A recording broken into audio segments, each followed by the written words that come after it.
মানুষ যখন বিপদে পড়ে নিরুপায় হয়ে ফরিয়াদ করে, তার ডাক শোনার কেউ নাই একজন ছাড়া। বিপদে পড়লে বোঝা যায় কেউ আপন না, আপন শুধু একজন মহান সত্তা। বিপদে আপদে কেউ আমাদের বাঁচাতে পারে না, তরাতে পারে না, মুক্তি দিতে পারে না, উদ্ধার করতে পারে না, একমাত্র আমার প্রভু ছাড়া, আল্লাহ ছাড়া। মাথার সাথে এটা সেট করে নিতে হবে যে আমাদের পুরো জীবনটাই পরীক্ষা। The life is a test. এই জীবনে বিপদ আসবে, আপদ আসবে, পরীক্ষা আসবে, সবার জীবনে এটা থাকে। এক একজনের পরীক্ষা এক এক রকম। আমার পরীক্ষা একরকম, চৌধুরী সাহেবের পরীক্ষা একরকম, আপনার পরীক্ষা একরকম, ওনার পরীক্ষা আবার আরেক রকম। পুরো পৃথিবীটাই পরীক্ষা ক্ষেত্র, সবাই পরীক্ষার্থী, কিন্তু প্রশ্নপত্র একটার সাথে আরেকটা মিলে না। One doesn't match the other.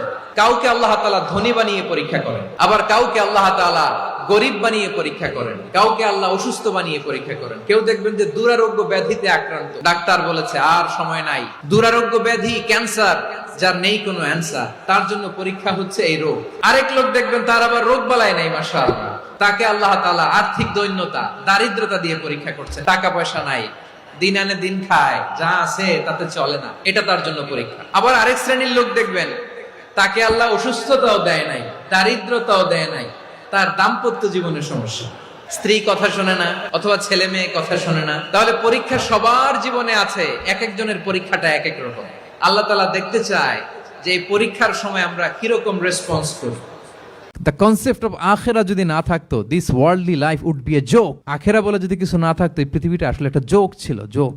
কেটে টুকরা টুকরা করে বস্তাবন্দি করে ফেলে রাখছে ডোবার মধ্যে, কেউ দেখে নাই, হদিস নাই, এটা সাক্ষীও পাওয়া, বিচারও হচ্ছে না। আর বিচারের যে দীর্ঘসূত্রিতা, আপনি ভাবছেন শেষ, এখানেই শেষ? Not that easy brother. একদিনে ঋণ তাকে শোধ করতে হবে। আমাইয়া আমাল মিসকালা দাররাতিন শাররা ইয়ারা। আল্লাহ লিখে রাখবেন, এই বড় বড় লোক ঠকানো, জুলুম, অপরাধ, এগুলোর বিচার হবে না একদিন? বলেন, বিচার হবে। তাহলে কনসেপ্ট অফ আখেরা, এটা আমাদেরকে আশাবাদী করে। এই যে আমরা কেউ দাদা হারিয়েছি, বাবা হারিয়েছি, আমরা বিশ্বাসীরা আমরা হতাশ হই না, আমরা বিশ্বাস করি আমি তো আমার বাবাকে পাচ্ছি ওইখানে, তো ক্ষণিকের একটা সময়। দিস দুনিয়া কম্পেয়ার টু আখেরা ইজ নাথিং, অ্যাবসলিউটলি নাথিং। আখেরাতের তুলনায় এটা তো কিছুই না। আমার দাদাকে পাবো, বাবাকে পাবো, তার মানে আখেরা, কনসেপ্ট অফ আখেরা আমাদেরকে হোপফুল করে, আশাবাদী করে। দুনিয়াতে আমাকে ভুল বুঝেছে, মানুষ ঠকিয়েছে, আমি অনেক কিছুর বিচার পাই না, আমি সেদিন পাবো। আপনাকে হোপফুল করছে না, এটা আশাবাদী করছে না? আখেরাত আমাদের আশাবাদী করে। সন্তান আল্লাহর দেয়া অনেক বড় নেয়ামত। নেককার সন্তান আল্লাহর কাছে চাইতে হয়। নবীরা দোয়া করেছেন, রব্বি হাবলি মিনাস সলিহিন, আল্লাহ নেককার সন্তান দেন, হে আল্লাহ নেককার পুণ্যবান সন্তান দেন, আল্লাহ এমন সন্তান দেন যাদেরকে দেখলে আমাদের চোখ জুড়ায়। রব্বি জাআলনি মুকিমাস সলাতি ওয়া মিন যুররিয়াতি, আল্লাহ আমাকেও নামাজ কায়েমকারী বানান, আমার সন্তানকেও বানান। তো সন্তানের জন্য দোয়া করতে হয়, নেককার সন্তান চাইতে হয়। আপনারা যারা বিয়ে করেছেন এখনো সন্তান পান নাই, আল্লাহ তাআলা আপনাদেরকে অচিরেই এই সন্তান দান করে আপনাদেরকে ধন্য করুক। যারা এখনো বিয়ে করেননি, বিয়ের পরে আল্লাহ তাআলা আপনাদেরকে সন্তান দান করুক, এটা অনেক বড় নেয়ামত। যারা বাবা হতে যাচ্ছেন তারাও আগে থেকে জেনে রাখলেন, ওয়েল প্রিপেয়ার্ড। আর যারা এখনো বিয়েই করেন নাই, প্ল্যান করে রাখেন। মুহররম মাসের প্রধান তিনটি আমল মিস করবেন না। নারী পুরুষ যারাই আছেন, এই তিনটি আমল অবশ্যই মুহররম মাসে করার চেষ্টা করবেন, কারণ মুহররম মাস হচ্ছে সম্মানিত মাস। এবং মনে রাখবেন, এই মাসের ব্যাপারে কিন্তু আল্লাহ পাক রব্বুল আলামিন নিজে বলে দিয়েছেন, 4টি মাসকে আল্লাহ তাআলা সম্মানিত করে দিয়েছেন। সূরা তাওবা 36 নম্বর আয়াত, 10 নম্বর পারার 11 নম্বর পৃষ্ঠার 11-12 নম্বর লাইন, আল্লাহ তাআলা বলে দিয়েছেন, ইন্না ইদ্দাতাশ শুহুর ইনদাল্লাহি 12 শাহরান ফি কিতাবিল্লাহ ইয়াওমা খালাকাস সামাওয়াতি ওয়াল আরদা মিনহা আরবাআতুন হুরুম। এই 4টি মাসকে আল্লাহ তাআলা সম্মানিত করেছেন। সুতরাং এই 4টি মাস, তার ভিতরে অন্যতম মাস হচ্ছে মুহররম মাস। এই মাসের আপনি 3টি আমল মিস করবেন না। নাম্বার 1, এক নম্বর হচ্ছে আপনি অবশ্যই এই মাসে রোজা রাখার চেষ্টা করবেন। বিশেষ করে মুহররমের 10 তারিখে আপনি রোজা রাখবেন। নবীজি সাল্লাল্লাহু আলাইহি ওয়াসাল্লাম যখন মক্কা থেকে হিজরত করে মদিনায় গেলেন, তখন দেখলেন ইহুদিরা রোজা রাখে। ইহুদিদেরকে জিজ্ঞেস করলেন, ইহুদিরা তোমরা কেন রোজা রাখো? তারা বলো, এই রাতে, এই দিনেই আল্লাহ পাক রব্বুল আলামিন মুসা আলাইহিস সালামকে ফিরআউনের কবল থেকে মুক্তি দিয়েছিলেন, এজন্য শুকরিয়া আদায় করণার্থে মুসা আলাইহিস সালাম রোজা রেখেছিলেন, আমরাও রোজা রাখছি। রাসূলুল্লাহ সাল্লাল্লাহু বললেন, আনা হাক্কু বিমূসা, আমি তো আমার ভাই মুসার ব্যাপারে বেশি হকদার, সুতরাং আমিও রোজা রাখা শুরু করব। এবং এই রোজা আফযলুস সিয়ামি বাদা রমাদান শাহরুল্লাহিল মুহাররম, মুহররমের রোজা রমজানের পরে সবচেয়ে ফজিলতপূর্ণ রোজা। আপনি 10 তারিখ এবং 2টা রোজা রাখবেন। রাসূলুল্লাহ সাল্লাল্লাহু 2টা রোজা রাখতে বলছেন, যেহেতু ইহুদিরা একটা রাখে, আমরা 2টা রাখবো। 9-10 অথবা 10-11 রাখার চেষ্টা করবেন। যে ব্যক্তি রোজা রাখবে তার 1 বছরের গুনাহ আল্লাহ তাআলা ক্ষমা করে দিবেন। এবং আরও রোজা রাখার চেষ্টা করবেন, বিশেষ করে সাপ্তাহিক যে রোজাগুলো আছে, সোমবার বৃহস্পতিবার আপনি রোজা রাখতে পারেন। এবং যে 13, 14, 15 আইয়ামে বীজের রোজা এই মাসে আপনি রাখতে পারেন এবং বেশি বেশি রোজা রেখে আপনি আল্লাহর কাছে দোয়া করবেন, আল্লাহ তাআলা আপনার সকল দোয়াগুলো কবুল করবেন।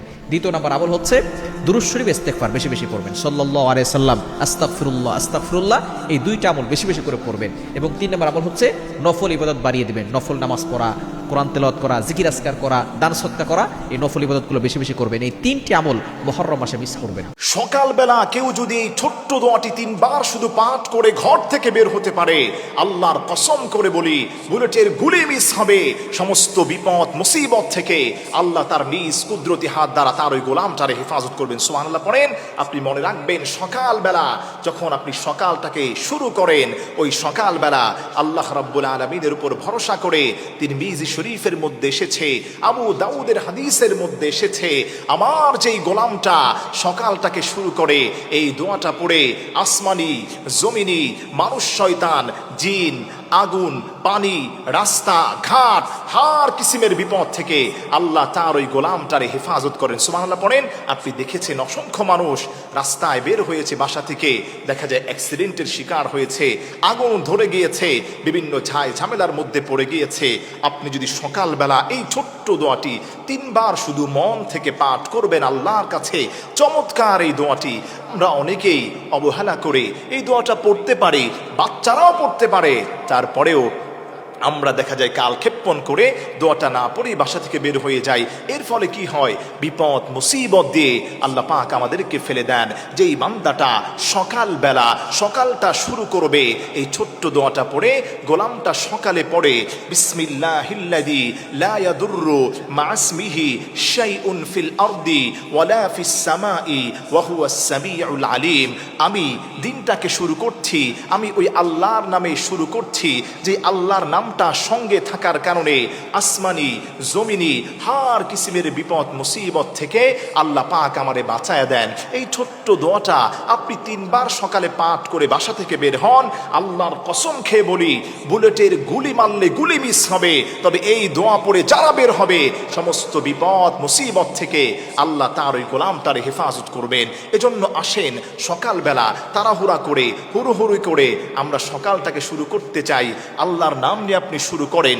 আবু দাউদের বর্ণনার মধ্যে এসেছে এই ছোট্ট দোয়াটা 3 বার সকালে বাসা থেকে বের হওয়ার সময় পড়ে বের হলে সারাদিন সমস্ত বিপদ মুসিবত থেকে আল্লাহ রাব্বুল আলামিন তার ওই গোলামটারে হেফাজত করবেন। আমি আবারও দোয়াটি রিপিট করছি, আপনারা খেয়াল করেন। বিসমিল্লাহিল্লাযী লা ইয়াদুররু মা ইসমিহি শাইউন ফিল আরদি ওয়ালা ফিস সামাই ওয়া হুয়াস সামিউল আলিম।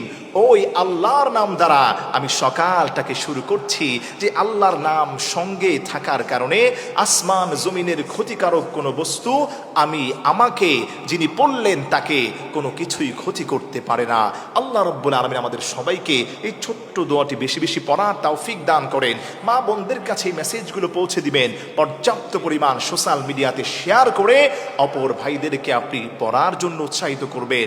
সমপরিমাণ সওয়াব আল্লাহ রাব্বুল আলামিন আপনার আমল নামায় দান করবেন। 3টি আমল করলে 100% দোয়া কবুল হবে। এই 3টি আমল যদি আপনি করতে পারেন, অনেকেই বলেন হুজুর দোয়া কবুল হচ্ছে না, আপনি 3টি আমল আপনি মাত্র 3 দিন করবেন, দেখবেন আল্লাহ তাআলা আপনার এই আমলের মাধ্যমে আপনার সকল দোয়াগুলো আল্লাহ তাআলা অ্যাকসেপ্ট করে নেবেন, কবুল করে নেবেন। অবশ্যই শর্ত আছে, হারাম খাওয়া যাবে না। দোয়া কবুলের জন্য হালাল খাওয়া শর্ত। ইয়াকিন থাকতে হবে যে আল্লাহ তাআলা আমার দোয়া কবুল করবেন, আল্লাহর কাছে চাইতে হবে। এই দোয়া কবুলের যে শর্তগুলো আছে এগুলো আপনি অবশ্যই মানবেন। 5 ওয়াক্ত নামাজ পড়বেন, আপনি হালাল খাবেন, হারাম খাওয়া ছেড়ে দিবেন, ইয়াকিন থাকতে হবে আল্লাহর প্রতি, এবং সবসময় গুনাহ ছেড়ে দিয়ে আল্লাহর ইবাদত করবেন, দেখবেন আপনার দোয়া কবুল হবে। 3টি আমল করবেন। নাম্বার 1, 1 নম্বর হচ্ছে আপনি দুরূদ শরীফের আমল করবেন।